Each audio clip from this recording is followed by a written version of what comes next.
Pinaniniwalaan na ang pamamaril na nangyari sa Hilton Hotel sa Washington ay isa na namang pagtangka sa buhay ng presidente ng Amerika na si President Donald Trump.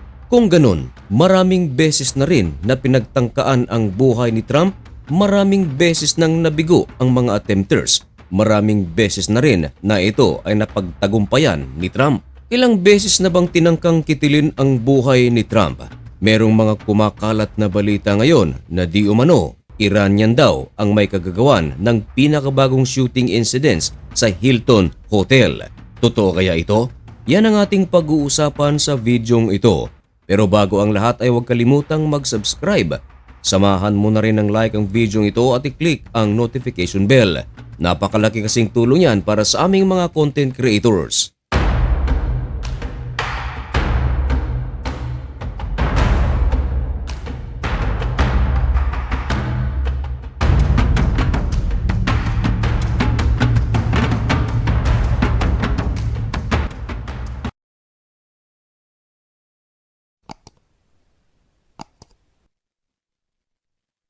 Maligayang pagbabalik mga kaibigan.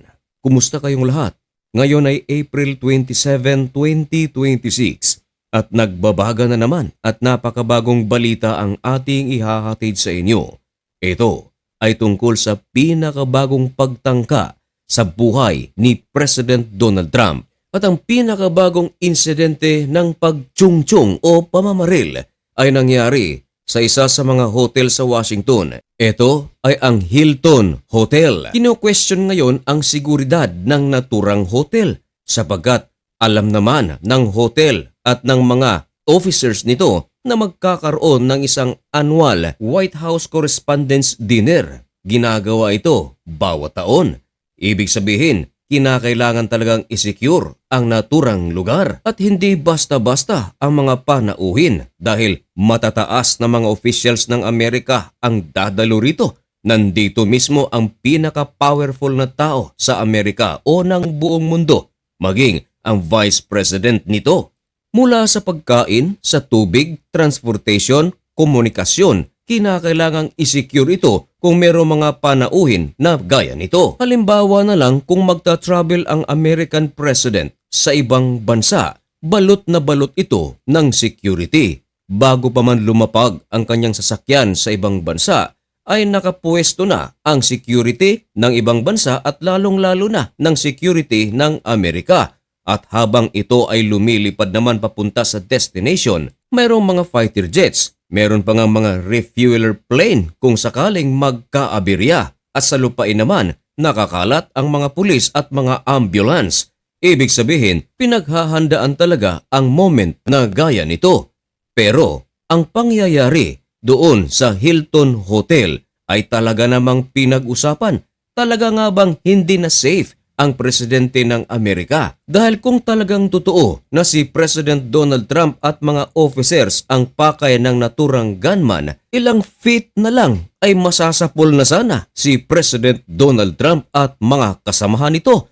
Dahil ang naturang gunman, 6 feet lamang ang layo mula sa inuupuan ni President Donald Trump. Wala sa himpapawid, wala sa labas ng hotel, kundi nasa katabing room lamang. Sinasabing ito ay nasa isang ballroom kung saan malapit na isinasagawa ang isang dinner ng correspondents ng Amerika. Pero nang marinig ng security ang putok, dito na nagkaroon ng matinding gulo. Mabilis na pinalibutan si President Donald Trump at isinicure. Nagkaroon ng komosyon at kalaunan, ibinalita na ang gunman ay nahuli. At kinilala ito bilang Cole Thomas Allen, 31 years old. Marami ngayon ang mga nagtatanong, bakit ito ginawa ng gunman? Ito kaya ay may koneksyon sa giyera na nangyayari sa pagitan ng Amerika, Iran at Israel. Pero na magsagawa ng malalim na pagsisiyasat ang American authorities. Napag-alaman na ang gunman ay hindi Iranian. Napag-alaman na ito ay mula mismo sa loob ng Amerika. Isang napakalaking palaisipan sapagat ang gunman hindi naman pangit ang kanyang track record. Maganda pa nga.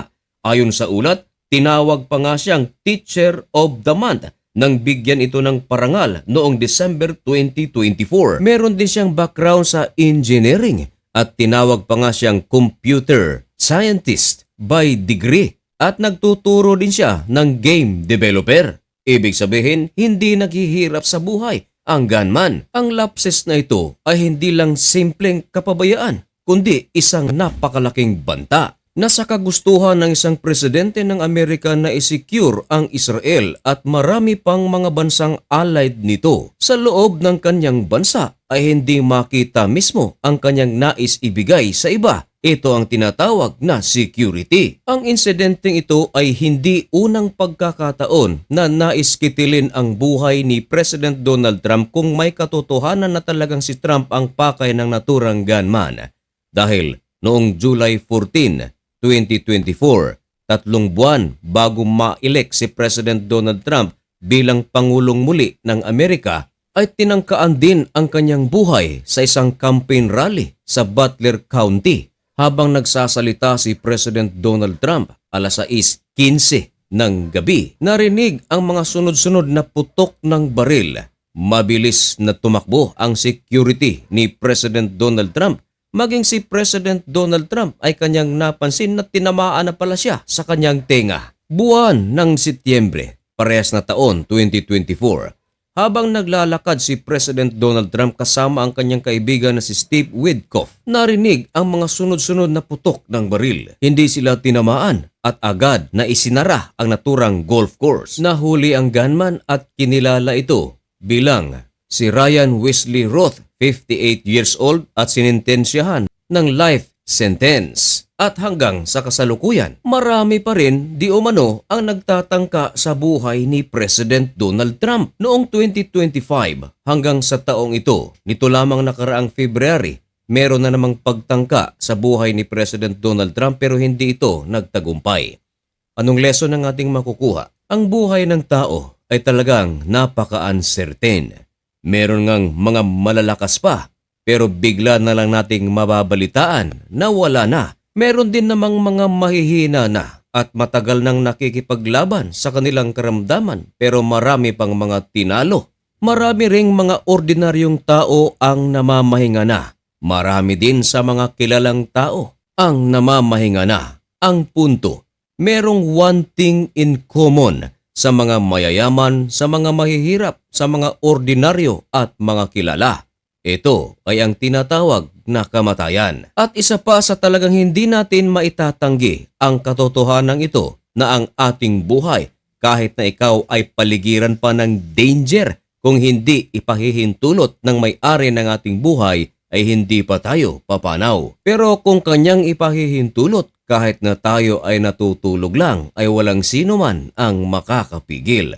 So, hanggat tayo ay may hininga, hindi ba't kinakailangan ito ay ating ipuri sa ating Panginoon? Hindi na kailangang maging mayaman upang tumulong.